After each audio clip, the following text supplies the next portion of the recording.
What I will tell you about is what it is to be a consultant in this particular field, and I think it can help you in the sense you probably all tried the classic one. One of your uncles in the family asks you, what are you studying? And then you're saying operational research. That doesn't go down immediately. So then you have to spend a lot of time explaining what is that. And then the follow-on question is probably, and what kind of job does that qualify you to do? And in case you get stuck, I'm going to help you, because this is one option. And in that sense, I realized that you have a much harder time than if you were studying corporate finance and so on, because then you can just say, well, more or less says what it does in the tin, or it does what it says on the tin. And if you then afterwards say, well, I plan to work in a bank, okay, we can then go to dinner.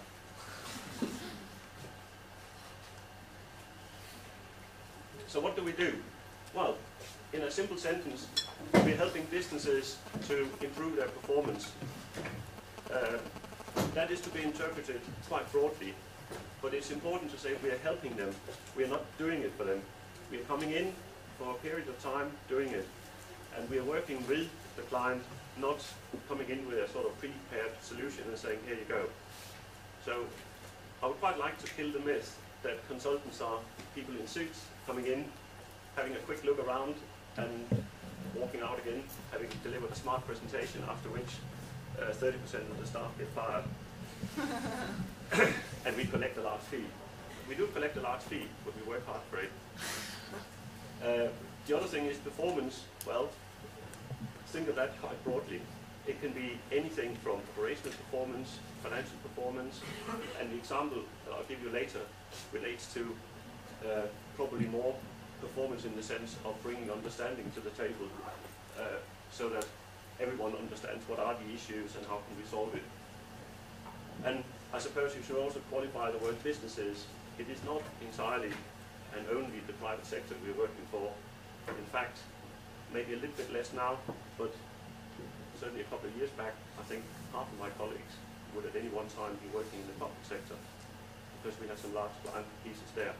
There's still a fair amount of work in the public sector, as you've probably seen in the press. That is the kind of thing that could go down over time. So people come to us with all sorts of problems. They're quite often unstructured. It has to be said, they don't sort of just look in the telephone directory and phone up IBM. It's very often the case that we're already working with that client in some other capacity. We might have been installing some large systems. And in doing that, some of our colleagues noticed that there is a particular area that is ill understood, requires more help. And they would then find a way of contacting us and bringing us in. But we work very broadly across different sectors. The way consultancy is, and I think that is definitely not only IBM, more or less everyone, would go to market and face the client on an industry sector basis. So there will be client teams or client account teams with some of the largest of your usual customers, and there will be people who are trying to do interesting work in financial services or in energy and utilities, etc. And then there are others that are specialized in terms of the services, either strategy, of which this forms one part of it, or they can be more into the IT side of it, or specialist in setting up outsourcing work. Our group of about 45 business dynamics, as we call it internally,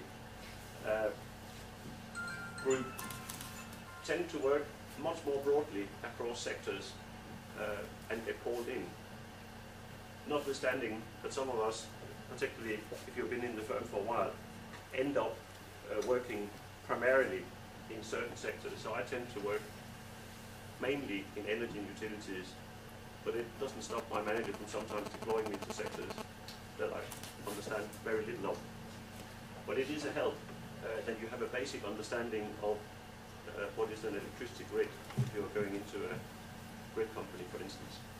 And it gives you credibility, even if your skills are in principle transferable. There's just too much learning curve, and you don't come across as professional if you know very little about the industry.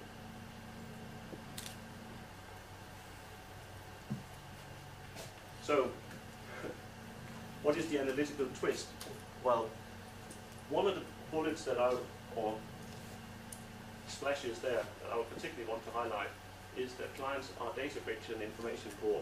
That has been said many times, but a lot of companies have gone through a process where they have installed all their big backbone systems.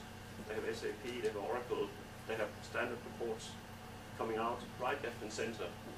But when they then face a particular problem, they very often realize that they don't actually have the report that can illustrate the problem or see what the solution is. And therein lies the problem that we need to build another layer on top of the huge amount of data that they have, something that takes the analytics angle. There's various softwares, and yes, since we're IBM, we do also try to peddle our own, but we work with competitor softwares as well. And I was talking to a couple of guys before saying that we use, for instance, SPSS, but that's because it's an IBM product now, but we're equally happy to work with SAS or similar tools, and they more or less do the same, don't they? There's a lot of complex and interrelated issues. This probably best illustrates the example I'll give you later. The analysis bit, well, that is the sort of, can you see how things are relating across the piece? A lot of corporations are very structured in department and so on, and you'll be surprised how quickly, sometimes after 1 week on site, having been going around, typically chasing data and finding out what is the source of the data, what is the definition of these data, how do they actually relate, are they sales figures for all of UK or are they only for region, etc. and so on. But just in trawling around, maybe after a week, you begin to see relationships that they haven't spotted themselves because they've been bogged down in their own organizational silos.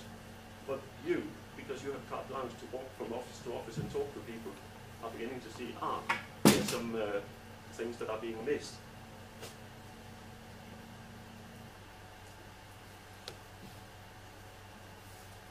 So, unsurprisingly, particularly since I'm talking to you, problem solving is a big part of what we're doing.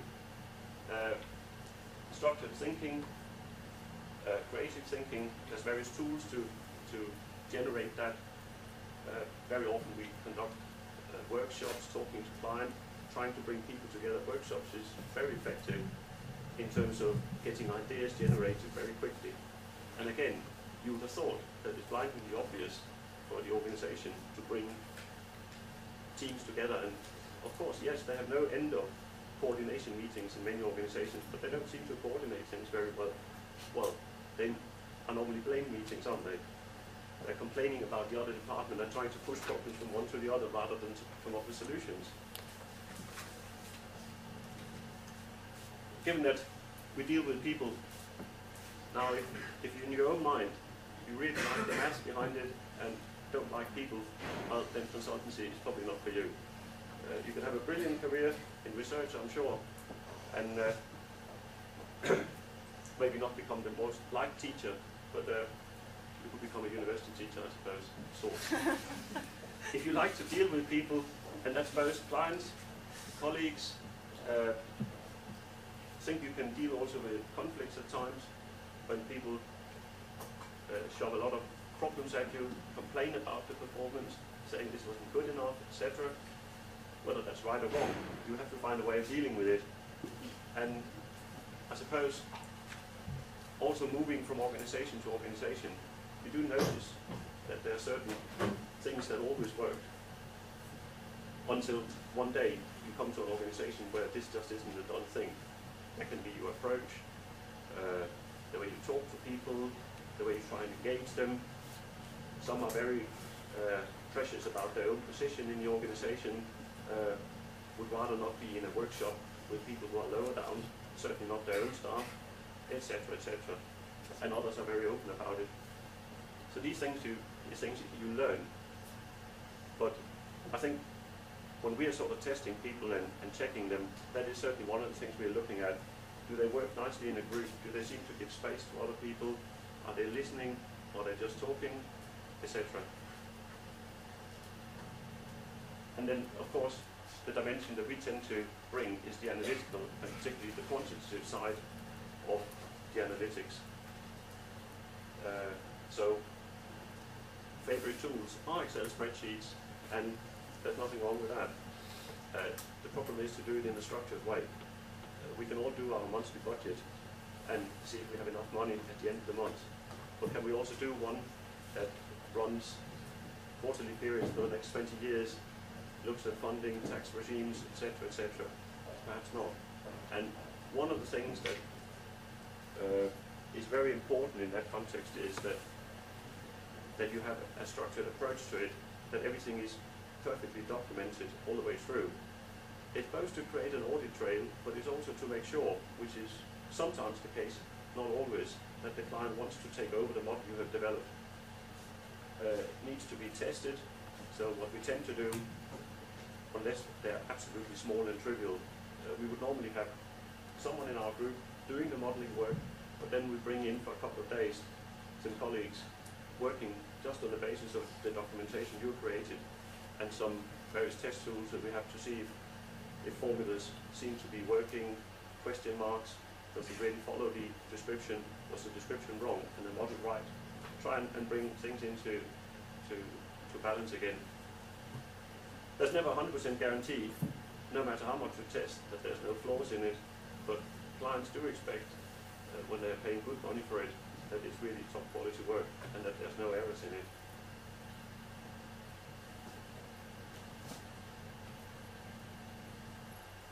So, what type of work do we do?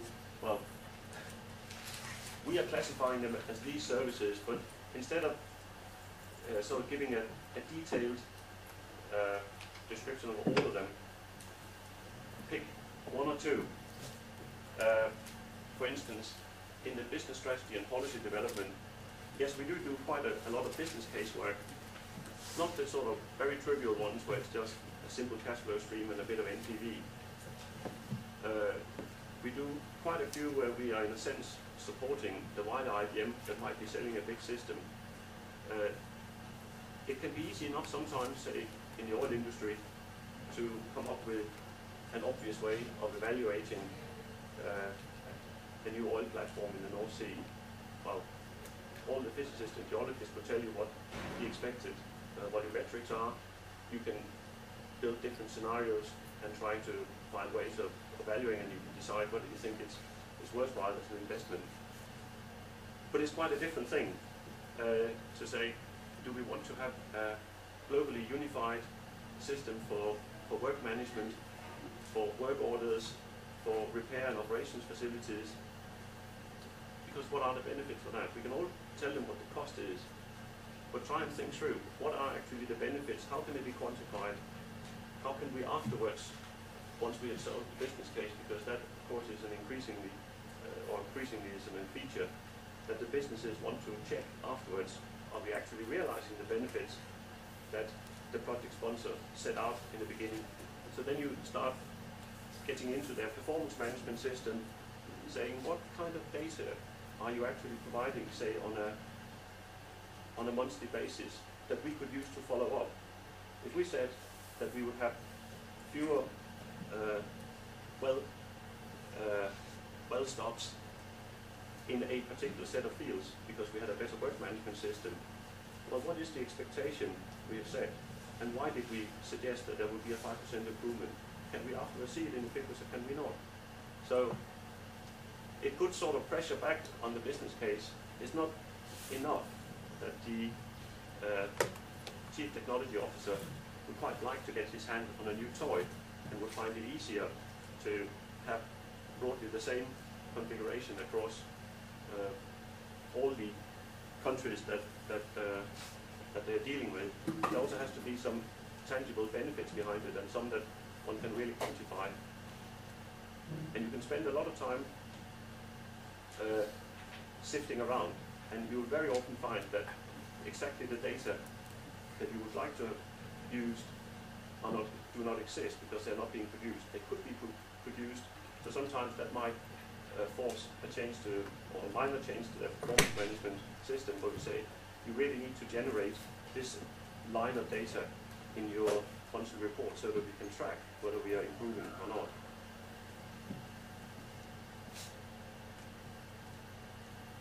And the tools, well, you can sort of see some of the cause and effect analysis, system thinking, That's a very good way for certain tasks.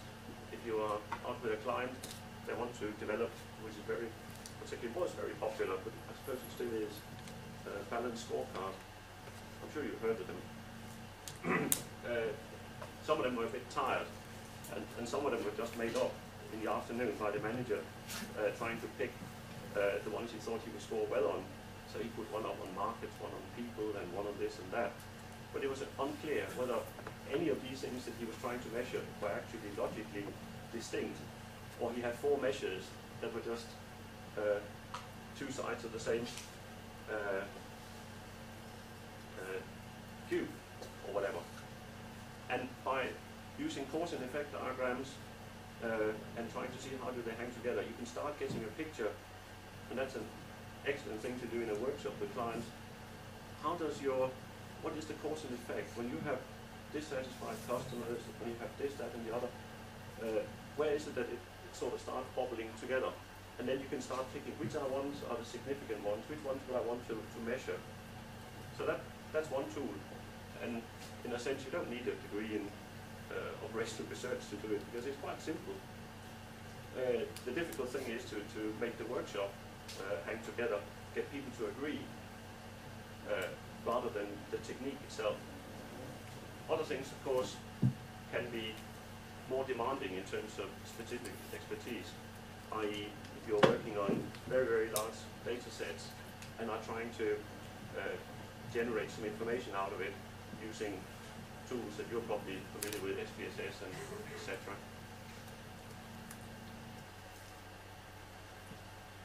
And the people in our group have slightly different skill sets. We have a lot of people that have operational research background, but there are also others that have other numerate degrees as a background.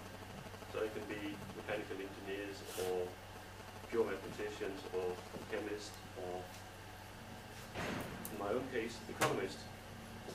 We have a few of them as well. And sometimes it's handy to understand that, particularly if you have a bit of accountancy added to it, because financial accounting pops up in quite a number of situations, both in terms of setting up modeling and verifying it and gathering data.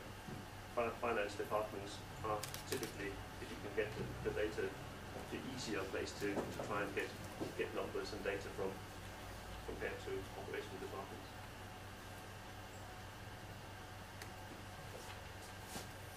So, a little example. London and Continental Railways, the ones that built the Channel Tunnel Rail Link, or HS1 as it's now called. You can see it on the map there. It was built in 2 stages. First from the Channel up to a little bit before Ebbsfleet, and that was when trains were still routed into London Waterloo. And then a couple of years ago, they opened the 2nd stage, the more expensive stage, from about Ebbsfleet into St Pancras.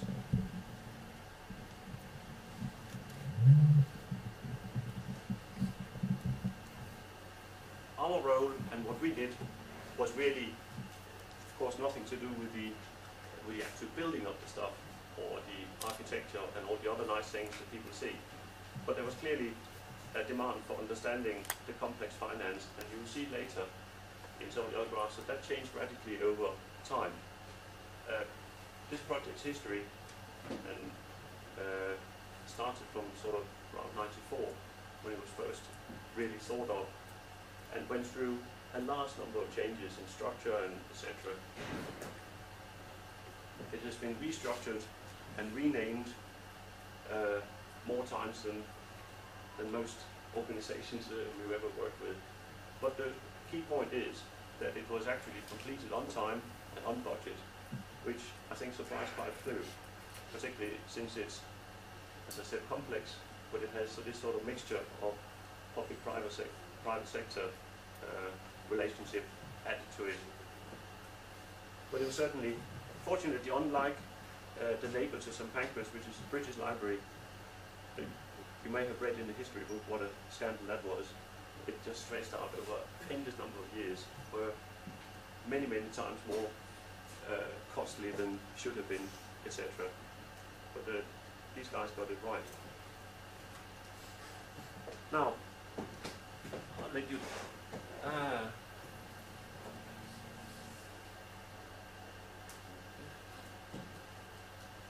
I'll show you a little video. You're on. Hope you can hear it. The new high-speed one link from St Pancras to the Channel Tunnel is the first major rail project in the UK for more than 100 years. It is said to be the largest construction project in UK railway history and cost £5.8 billion. In 1996, one company was selected by the government to build the Channel Tunnel rail link, refurbish London St Pancras Station and operate the UK arm of Eurostar. That company was London and Continental Railways, known as LCR.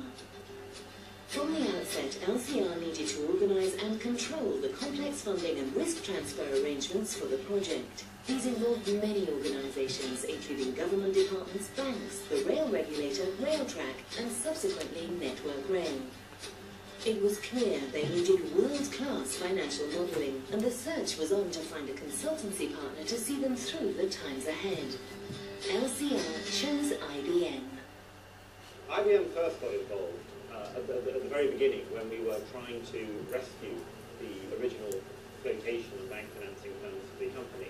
LCR was formed on the basis of some traffic forecasts that didn't really understand the impact that low-cost airlines are going to have on the Eurostar service and on particularly the London, Paris, London, Brussels routes. The low-cost airlines lowered the pricing, but also they provided alternative destinations for travellers. And that bluntly cratered our revenue projections. And I telephoned Jonathan Batts and I said, I have a problem here. What I'd like you to do is spend a couple of days looking at this model and giving me the brief on how you think I should go forward. So he called me in and said, could you do a quick review and work out what we should do next? I then went in, spent about a week working with him and recommended effectively they should start from scratch. That was actually my instinct all along. We had to start again. We then spent 6 months working very hard on a restructuring of the arrangements, and that had to be supported by modelling. Now, you might think the key thing about a model is to get the numbers right. Of course that's important. But the really important thing that supported our efforts in getting the restructuring through was the credibility attached to the numbers that we produced.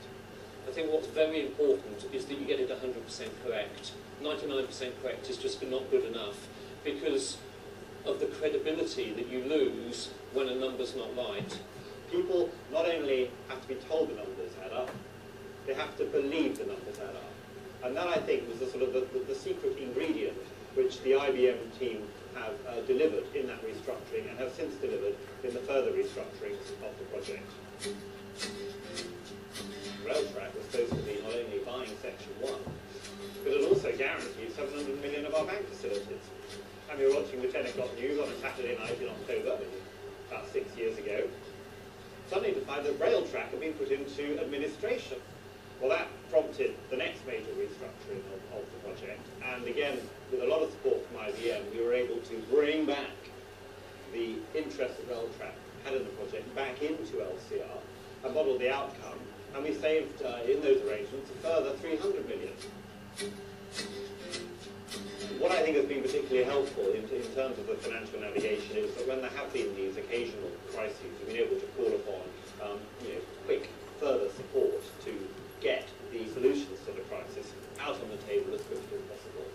And IBM has been very responsive in assisting us with that. I think one of the things that we've always done is have our staff, the team, working very closely so that we can always respond to changes particularly quickly. And I think the other side of it is these projects need different numbers of people at different times. So we've been pretty good at staffing up the team as and when required. The secret is being close to the client, understanding what they're grappling with so that we can provide the most appropriate service at the time.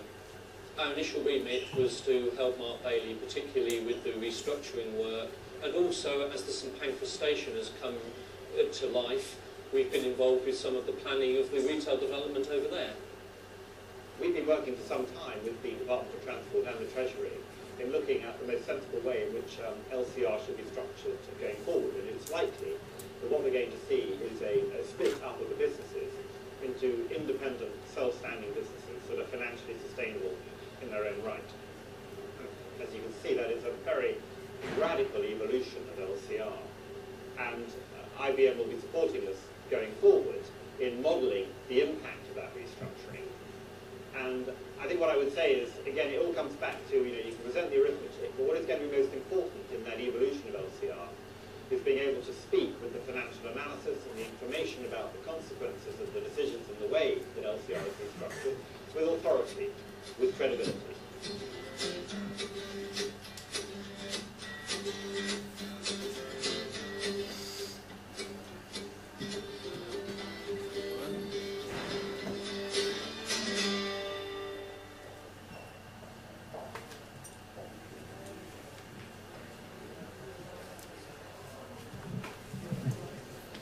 Well, that was it on the presentation. I think there's one thing that is worth bringing or saying once again. Jonathan, who's my boss, says that 99% isn't good enough. It needs to be 100% correct. That's very unfair, isn't it, for a student? I think you get a first degree if you get 70%, and you're bloody bright if you can get to that level. So why is that? How does that hang together? Is it ever possible to do everything 100% correct? No, probably not. But still, aim for more than 99%. So how does that compare with your work as a student? I think it compares not like for like. So don't worry quite. Because what you're dealing with is probably technically very, very difficult stuff. You have to memorize and you have to present. Some of the stuff we're doing is not technically always that challenging. Don't get that idea. It's not rocket science, all of it. But it's being very, very accurate. Well, it's a bit of a rocket science, but it's more accurate. Accuracy is much more prized than you probably think as a student. And that is what clients typically expect, because this is real millions and billions we're dealing with. Here's the timeline. I think in the interest of time, I won't go through it in any kind of detail, but I think it's enough to illustrate that there's been plenty of work for a good number of people from our group. The team size varied from, in the dollar period, just 1 or 2 people to 5 or 6. And it actually started a bit earlier than that. In the mid-90s, we were then part of Nicholson with a German construction company that was one of 4 consortia that was hoping to get the contract. Well, they didn't. But that was helpful for us because then we gathered some insight into these problems, and we managed to set it on to another consortium when they whittled it down to 2. They also lost. And then we managed to get onto LCR, having worked with 2 other parties before. So that's part of how consultancies work, that you're trying to apply the skills you acquired in one job. It can be industry, it can be a particular situation, and before you know it, you are an expert in channel tunnel railing projects for as long as they last.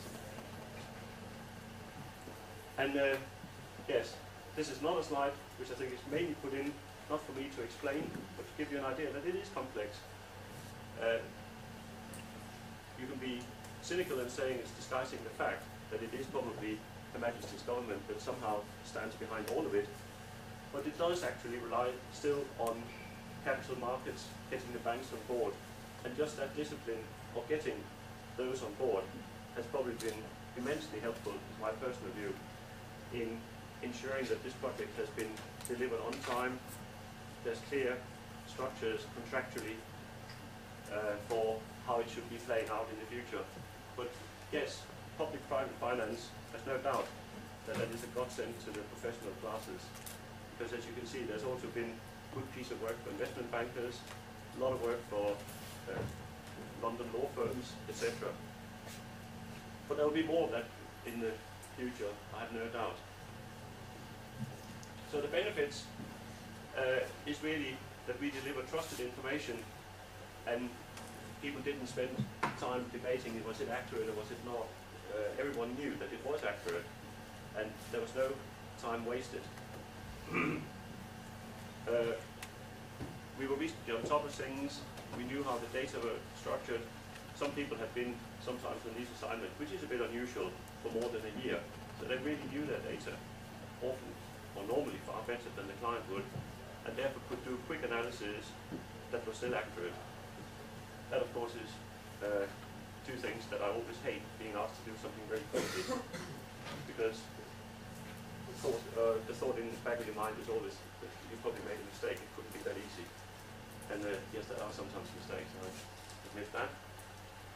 It generated a common financial model that everyone could use. Notwithstanding, that is true, but you can be sure that the banks and many of the other stakeholders had their own parallel model, but they were more used to verifying that what we came out with was correct, rather than building it up from scratch.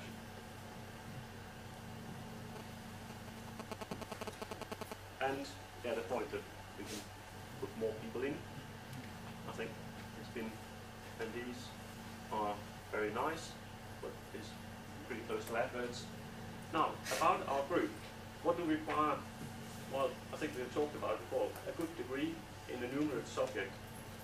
Operational research is definitely a very good background, and my guess is that certainly in recent years, and maybe also overall, pretty close to somewhere between a third and half of our group have that sort of background specifically. Others have pure maths, and as I said, engineering and chemistry and what have you. And the core competencies we're also looking for is interpersonal skills, communication skills, and that you're actually interested in the job. I suppose these days most students are unfortunately interested in any job they can lay their hands on, but there are degrees, and I think we have a way of finding out whether it really is for them.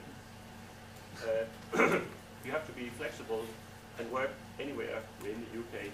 We are London-based as an office, and I think, as it happened at the moment, about 60% of staff are working in the Greater London area. But that's an average. There can be people who are spending maybe a year in Swansea working with DVLA or somewhere else. There's occasionally also work abroad, but that's far more limited. And it's quite often in association with some of the larger global clients that we work for, like the Shells and the BPs of this world. And the final bit is that you need to have permanent eligibility to work in the UK. I think that translates, although I'm no immigration expert, that if you have the right to take a fully paid UK job when you graduated, that is in a sense sufficient if it lasts at least more than just a month into the future. So IBM has no problem sponsoring extensions to visa, but they will not sponsor an initial visa to work. Where can you find more information? Well, you're welcome to come down and talk to us afterwards. We have a stand down there now, I'm happy to report. But otherwise, if you Google IBM Business Dynamics, you will find it. Or you can try and go just IBM Graduate Recruitment, and it will explain in far too much detail exactly what you need to do. As I say, that's all, folks. Thank you.